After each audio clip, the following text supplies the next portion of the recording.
Hello and welcome back to Yes and my Marin YouTube, talking about authentic alignment every Tuesday. This week I would love to open a discussion about external versus internal seeking. The point of this video is that I often see as a coach and as a client that others and myself look outside of ourselves more often than we look inside of ourselves.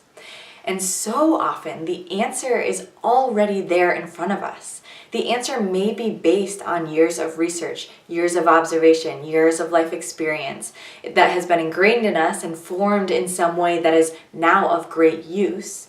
So it's not that this external seeking has been dismissed or isn't important. It's that sometimes we have to pause the external, go in, and find our answer already existing there. To personalize this point, I want you to think of the last time you faced a really big decision or question. Maybe you're still in the midst of it. Maybe you want to switch careers. Maybe you are deciding whether to begin or whether to end a relationship. You maybe are considering moving to a new city or going to a university. Think of that question or decision, and then recall where you sought your answer. So maybe you turned on a podcast. Maybe you relied on conversations with friends and family, or you spoke with someone who has been in that similar situation. Maybe you read a book or you did some research. Maybe you did a quick Google search. Any of these options are wonderful and they are external.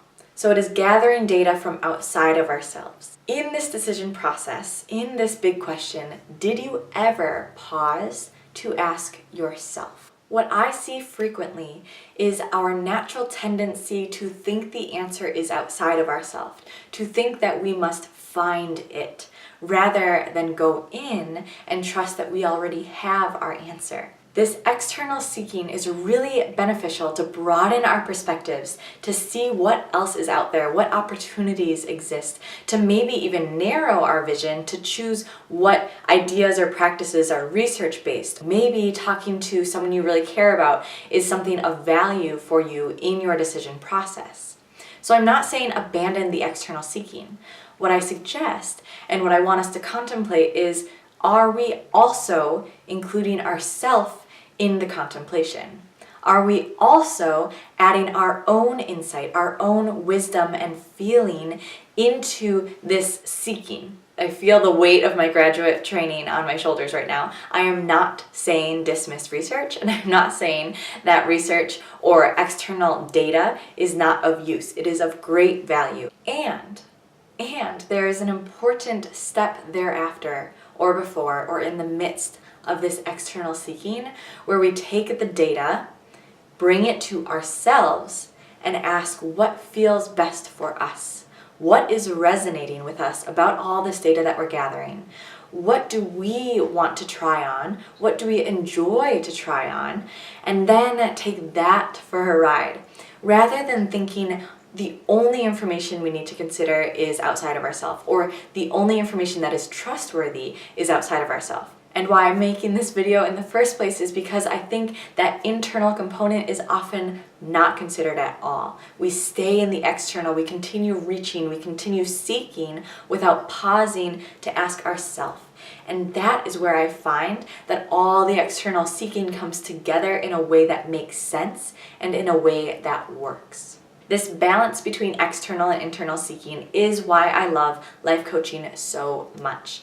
It is because life coaching is an external source in a sense, in that it offers a new perspective. It allows you to talk through all the different data points, life experiences, things that you have absorbed from the outside, and bring it to a spot where you then take it in.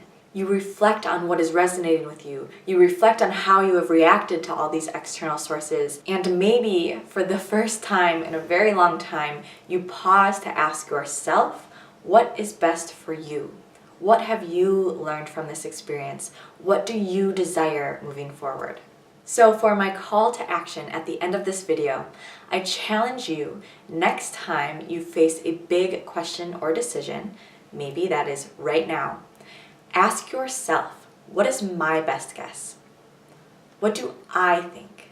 And because I've seen this a lot, if your automatic reply is, I don't know, take your best guess. Try again. What do I think? What is my best guess? Come up with something. And if that doesn't feel right, that probably means that's not actually your best guess. That's not actually what you think. Sometimes it takes a little bit of digging to get under those gremlins, to get under the fears, and listen to what we already know. It can be hard to listen to that voice, or maybe scary to listen to that voice, and that's why, most likely, we haven't listened to it already. Now, of course, if this exercise isn't working on your own, please reach out to me for support. This is what life coaching is all about.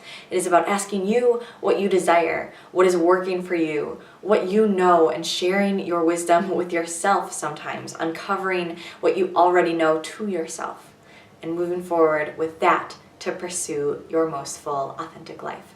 The best place to reach me is through my website, yesandbymarin.com. If you want to schedule a session, click the Work With Me tab and we can get going on this balance of internal and external exploration. Have a wonderful rest of your week. Trust that you know the answer already, and I'm here to support you in any way that is helpful. See you next week.